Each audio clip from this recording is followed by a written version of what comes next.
Okay, the time is now 6:45. I'd like to call this pension board meeting for November 12th to order. Roll call. Art Kennedy. Kevin Cunningham. Peggy Boring. Dean Boring. And I was informed that the fifth member would not be able to attend tonight. We can go into item C to approve the minutes of the special. I'm going to make sure I get the corrections here. Special pension board meeting dated 9/30. Our regular pension meeting dated 10/15/24. It was also in addition to put the pension meeting for 9/9 on there as well. The only question I had Mm-hmm. was on September 30th, Yep. the special meeting. After, in the motion, we come out of executive session at 8:03, and seconded by Peggy. Should it say with no action taken? It really should. If we could add that to that. With that correction, I'll make a motion to approve all three, 9/9, 9/30, and 10/15. And I'll second it. Okay, motion's been made with one modification to the September 30th. We have a motion and a second. Any other discussion? Hearing none, all in favor say aye. Aye. Aye. I'll abstain. Okay. Okay, so old business is to consider an act on the pension modification of the former employee's pension. This was brought in front of us previously. You have some information given to the board from the USI, from which site he is giving information on death benefit information. There's multiple proposals based on other actuarials being done.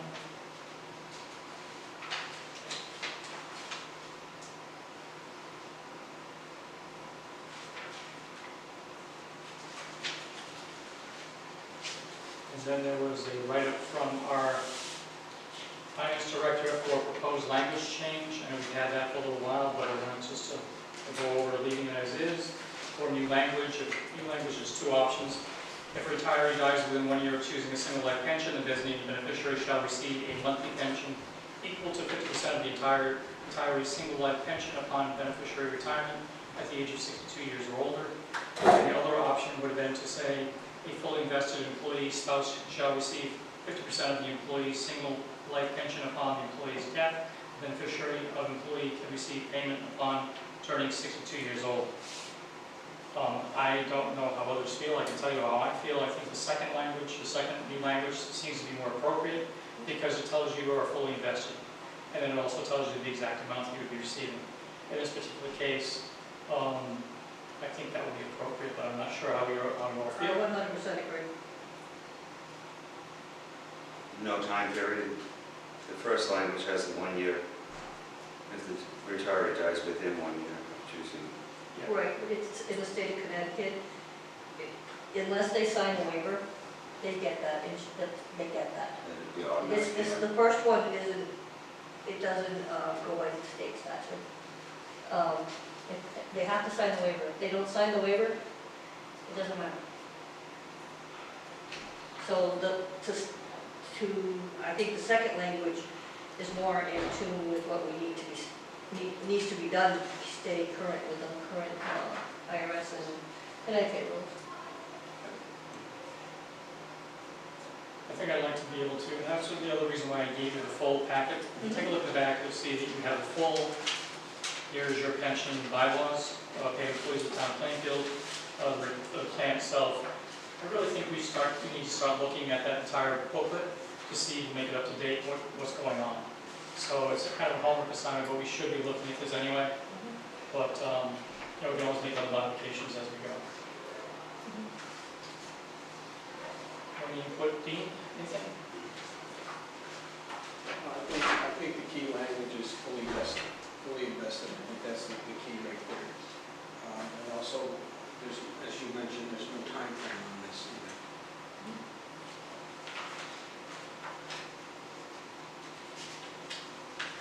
The first language, if a retiree dies within 1 year of choosing a single language, the spouse still gets it. Like the state statute, that's, unless they sign a waiver. If you get them to sign the paper, they don't get it. If you don't get them to sign the paper, they get it. So I'll make a motion that we adopt the new language, a fully invested employee spouse shall receive 50% of the employee's single life pension upon the employee's death. The beneficiary of the employee can receive payment upon turning 62 years old. We have a second? I'll second that. Any other discussion? Hearing none, all in favor say aye. Aye. Opposed? Motion carries. We have also in here and by the way, I'll give you the actual, okay, I'll give you that. We have a item for discussion.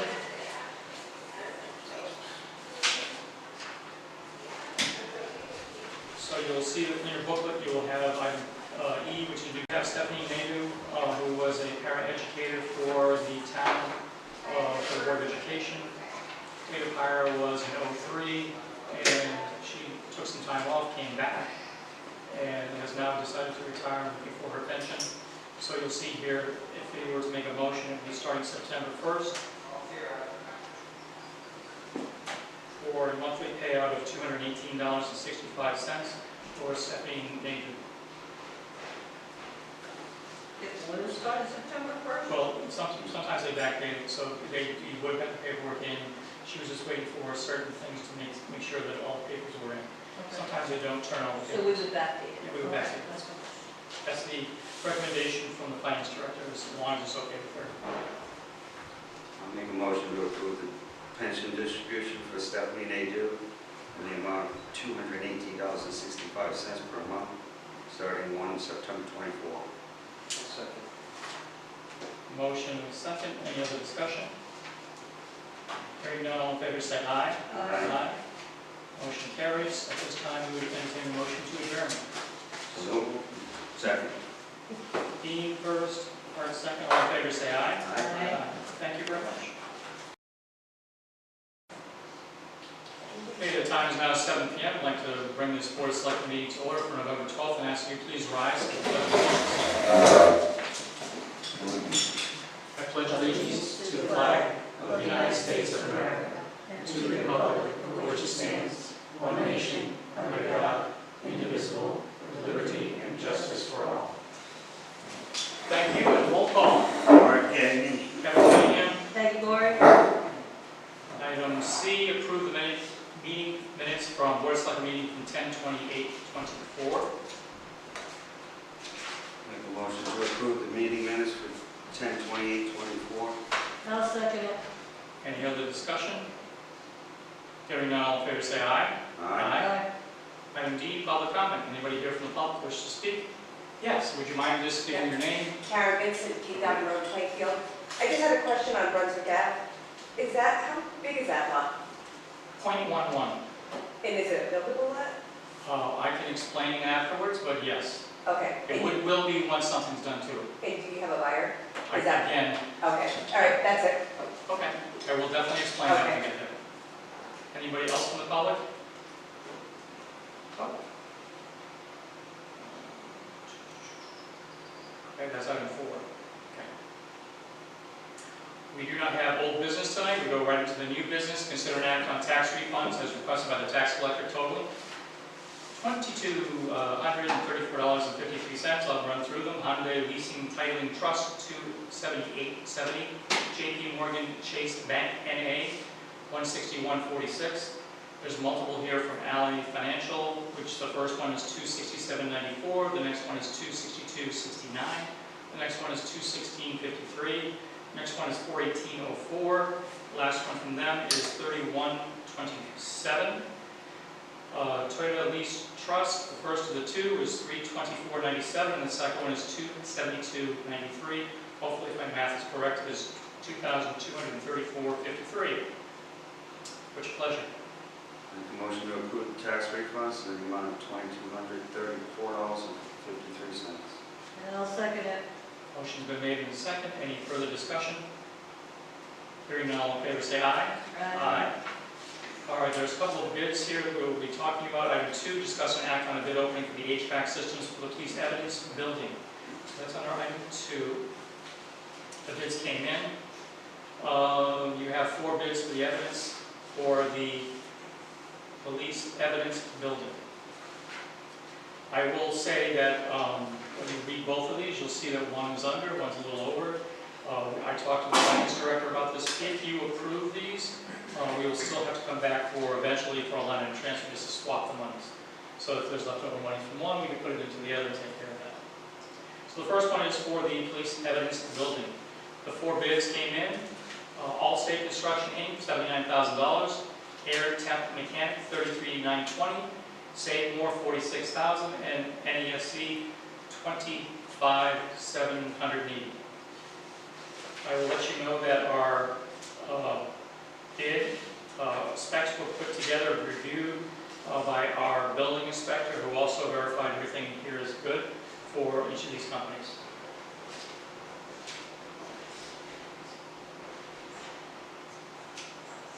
All states, is that a 1 or a 7 I'm sorry, go back to the page. on the front?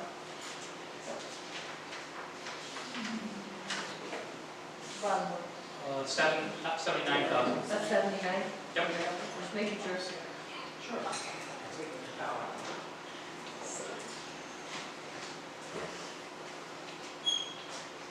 Yeah, she put them in, yeah, yep, 79,000.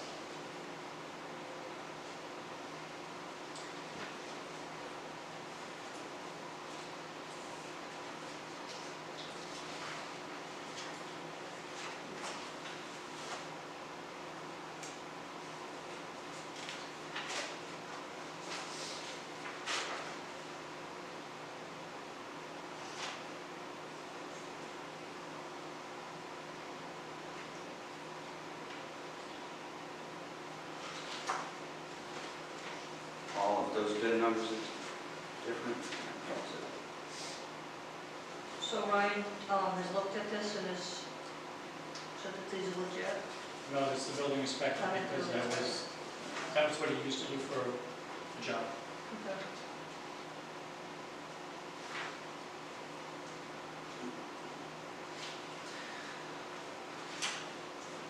An off question. Is this all been looked at by fire marshal? Because they noticed they're going from electric to gas now.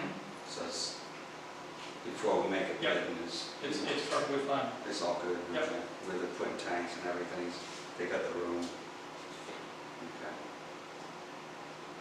And that has nothing to do with the bid.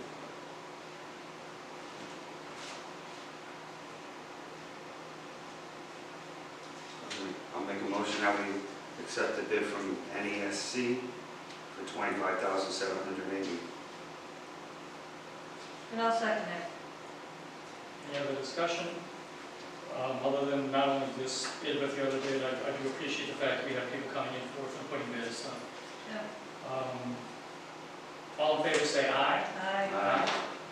And the next one, discuss an act on bid opening for the HVAC system for the police station at 210 Norwich Road. That one, again.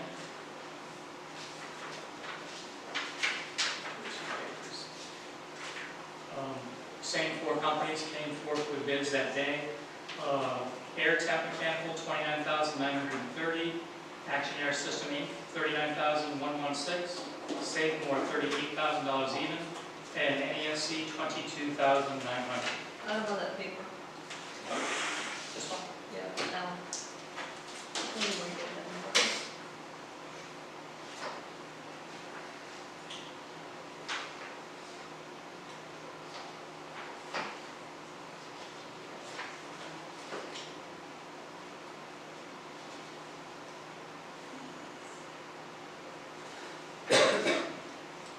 Have we ever done business with them?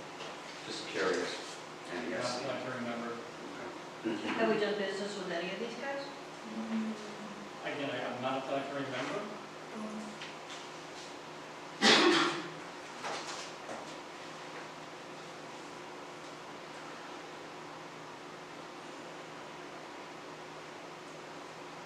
Promotion.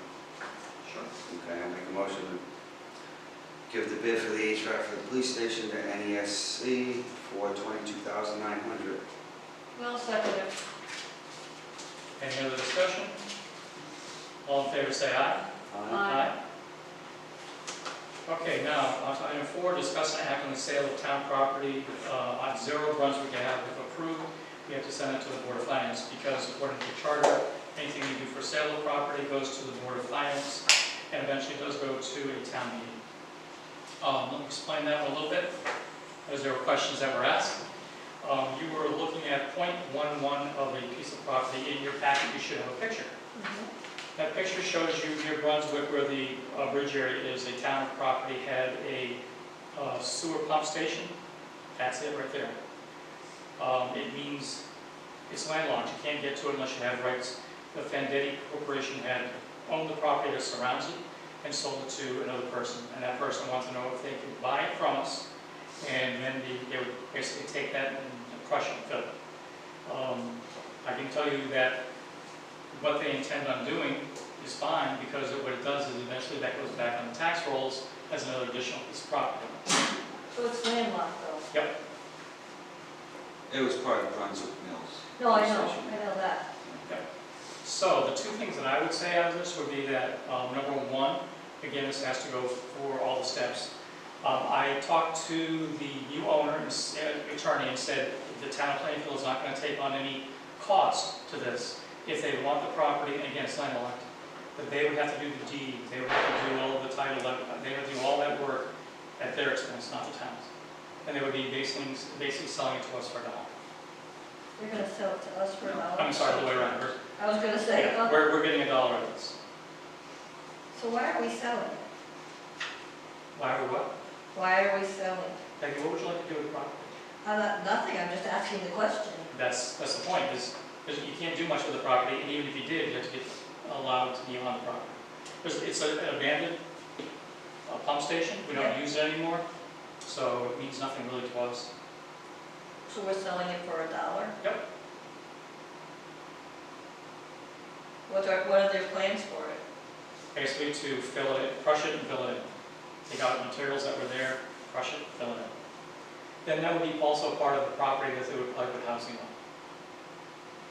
So therefore you add additional, not that it's much, but it's additional monies for taxes. It's just Penn's name, Part of it was, so he knows the liability of ours. yeah. I mean, if they purchase it, they're the ones going to be responsible to fill it and get rid of it, not us. Otherwise, right now, it's a liability, we'd at least have to fence it and make it secure. Now we know It's about been it. like that for how long? But now we know about it, we'd have to make it secure. No, I'm just saying, They're going to have construction workers over there, whatever. 16 years, maybe more. years like that? That's been going through The the mill land burned. issues for multiple years with multiple owners. So at this point, it's another company that wants to put something there. So they want to put housing there? That's their intention, I guess, because they want to fill it.